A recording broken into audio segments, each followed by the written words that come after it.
La veille de sa mort, c'est pas ce qu'il y a sur son compte en banque qui compte, mais c'est la richesse des expériences de vie qu'on a eues, des échanges qu'on a pu avoir et voilà, et créer ensemble, ça fait vraiment partie de quelque chose qui m'a toujours beaucoup motivée.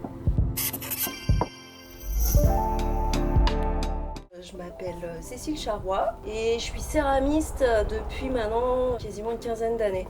Il n'y a pas de recette miracle pour réussir. Pour être très sincère, les premières années, putain, j'ouvrais mon four, j'étais là genre oh, moche, nul, raté. Il faut se rendre compte quoi, t'ouvres un four, allez quoi, t'as 200 pièces d'un coup, tu te fais voilà, puis des fois c'est ingrat, tu finis ta pièce, elle t'éclate dans les mains, bon voilà.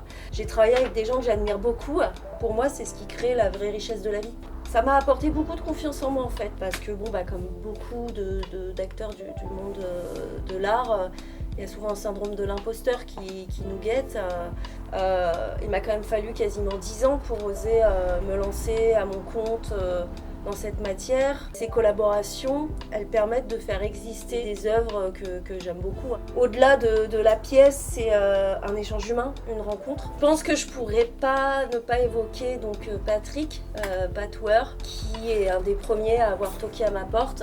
Et c'est un artiste que j'accompagne depuis pas mal d'années. On fait des pièces assez folles parce que c'est quelqu'un qui a un très beau réseau aussi, qui a ce même amour des choses bien faites en fait.